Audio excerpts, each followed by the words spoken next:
नमस्कार।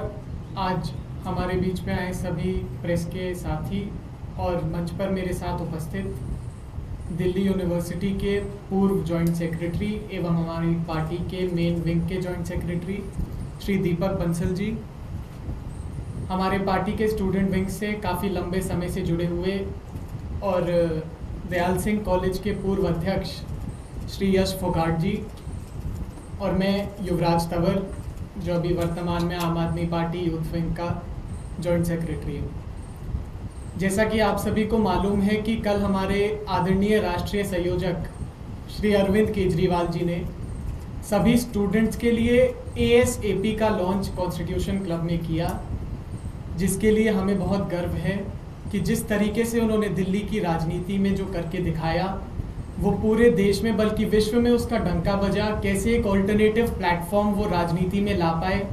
हमारी राजनीति में शिक्षा की बात होने लगी, गरीबों की बुनियादी सुविधाओं की बात होने लगी, महिलाओं के हक की बात होने लगी, और जो वास्तविकता में लोगों को जो विकास मिलना चाहिए, जो सुविधाएं मिलना चाहिए, उन सुविधाओं के ऊपर चुनाव होने लगा। ये हमारी सबसे बड़ी जीत रही। इसी तरीके से स्टूडेंट पॉलिटिक्स में और बल्कि स्टूडेंट्स के जिन कॉलेजेस में इलेक्शंस भी नहीं होते उनमें भी स्टूडेंट्स की आवाज़ उठाने के लिए कल ASAP का लॉन्च हुआ। हमारा ये सपना है, हमारे राष्ट्रीय संयोजक अरविंद केजरीवाल जी ने इस पर पहले भी काम किया है, हम अब भी कर रहे हैं कि हम लोग स्टूडेंट्स के लिए भी एक ऐसा ऑल्टरनेटिव प्लेटफॉर्म तैयार कर सके जिसमें बिना किसी भेदभाव के, बिना किसी जात पात के भेदभाव के, जिसमें बाहुबल की आवश्यकता ना पड़े, बल्कि जो लोग एक्चुअली डिजर्विंग है, जो वास्तविकता में डिजर्व करते हैं, वो लोग आगे बढ़े। इस प्लेटफॉर्म की कल शुरुआत हुई है। अब मैं इसी कड़ी में इस प्लेटफॉर्म के बारे में और ताकि संक्षिप्त से बता पाए, मैं आग्रह करूंगा यश फोगाट जी से कि वो आगे हम सभी को मार्गदर्शन करें। ASAP जो कि खुद एक वैकल्पिक राजनीति की बात करता है, जो नाम ही बताता है वैकल्पिक राजनीति के बारे में, उसका कल गठन हमारे संयोजक श्री अरविंद केजरीवाल जी ने करा। ASAP हमारा इसका सबसे बड़ा मुद्दा, सबसे बड़ा मोटिव यही है कि हम कॉमन लोगों को, कॉमन बच्चों को, कॉमन स्टूडेंट्स को प्लेटफॉर्म दे पाएं छात्र राजनीति करने का। आजकल छात्र राजनीति एक बड़े पैसों वाले ताकतवर लोगों तक सीमित हो गई है। तो हम चाहते हैं कि ज़्यादा से ज़्यादा कॉमन स्टूडेंट्स हमारे साथ जुड़ें, उनको एक प्लेटफॉर्म मिले। आज AI के ज़माने में बच्चों की छोटी से छोटी समस्या पूरी नहीं हो रही, उन आवाज़ों को बुलंद करने के लिए ASAP का गठन हुआ है। तो हम सब चाहते हैं कि ज़्यादा से ज़्यादा कॉमन स्टूडेंट हमारे साथ जुड़ें, अपनी आवाज़ों को बुलंद करें। हम काफ़ी एक्टिविटीज़ इस दौरान करेंगे जिससे हमारे साथ और लोग जुड़ें। सोशल, सिर्फ ये चुनाव तक सीमित नहीं रहेगी, हम और भी सोशल एक्टिविटीज़ करेंगे। मैं चाहूँगा कि दीपक बंसल जी इसके बारे में और आगे बताएं। ASAP छात्र राजनीति का एक मुख्य मुद्दों से भटक गई है।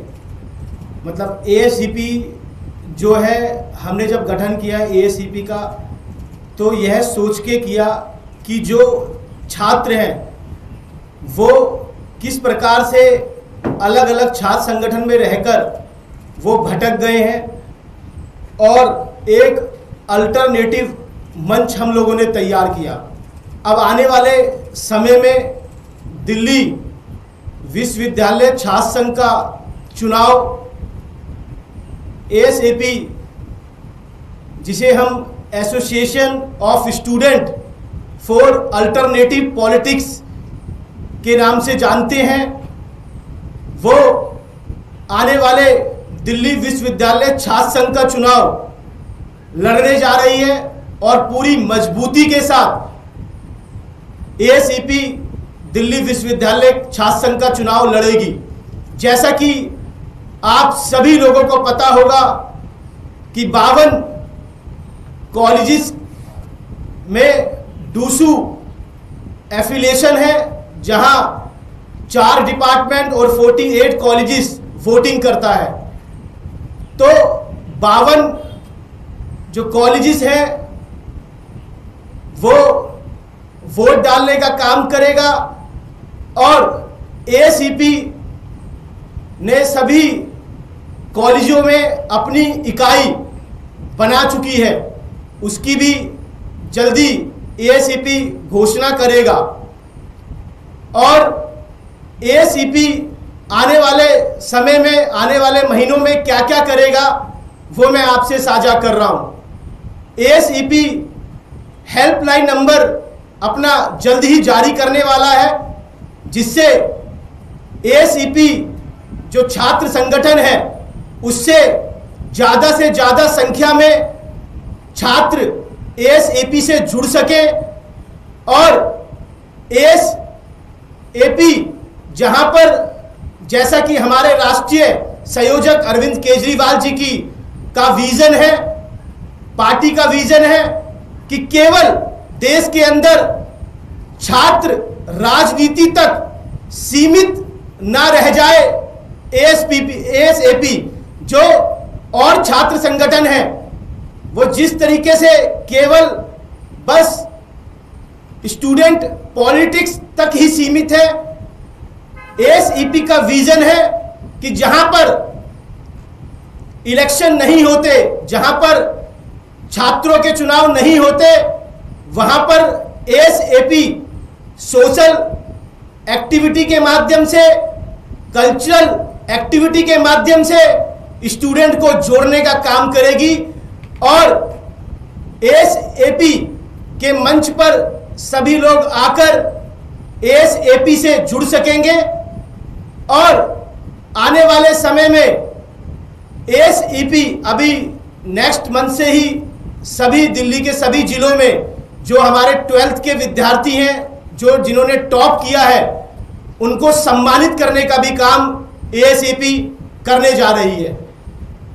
और लगातार जो भी एएसईपी हमारे कैंपस में, जैसे जामिया यूनिवर्सिटी है, जवाहरलाल नेहरू यूनिवर्सिटी है, आईपी यूनिवर्सिटी है, वहां पर भी एएसईपी अपनी इकाई बनाएगी और अपनी इकाई को मजबूत करने का काम करेगी।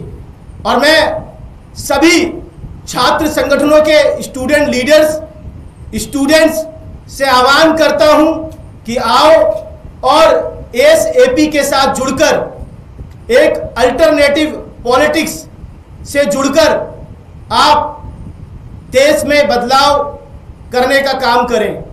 जिस प्रकार से एजुकेशन रिफॉर्म की बात एएसएपी कर रही है कि स्टूडेंट आए और देश के अंदर, दिल्ली के अंदर एजुकेशन रिफॉर्म करने का काम भी एएसएपी करेगी।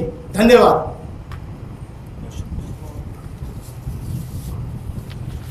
अगर हम इस पूरी पीसी को कुछ शब्दों में कंक्लूड करें तो जिस बदलाव की आग अरविंद केजरीवाल जी ने पूरे देश में लगाई थी, एएसएपी भी उसकी एक चिंगारी छात्र राजनीति में है। बिना भेदभाव के सबको उनका हक दिलवाने के लिए, बच्चों की बुनियादी सुविधाओं के बारे में बात करने के लिए, स्टूडेंट्स के हक को दिलवाने के लिए, यूनिवर्सिटीज में जो नॉन टीचिंग स्टाफ है उनके हक के बारे में बात करने के लिए, और जितने भी इंस्टीट्यूशंस हैं उन्हें पूरे विश्व में टॉप पर लाने के लिए कैसे काम किया जाए, हमारे एजुकेशन सिस्टम पर कैसे काम किया जाए, कैसे हमारे देश में भी टॉप 10 यूनिवर्सिटीज में से कोई ना कोई यूनिवर्सिटी हो, इसके ऊपर हम लोग काम करेंगे। ना केवल राजनीति तक सीमित रहेंगे, ना ही हमारे संगठनों को चुनाव जीतने की लालसा है। हम उस इंकलाब के सपने को देख रहे हैं जिसकी स्थापना अरविंद केजरीवाल जी ने करी है, और ये हमारी इच्छा है कि हर इंस्टीट्यूशन में, एजुकेशनल इंस्टीट्यूशन में या हर फील्ड में इंकलाब के उस परचम को हम दोबारा लहराएं और हमारे देश को ऊपर तक ले जाएं। आप सभी से आग्रह, अगर आपका कोई प्रश्न है तो प्लीज गो अहेड। धन्यवाद।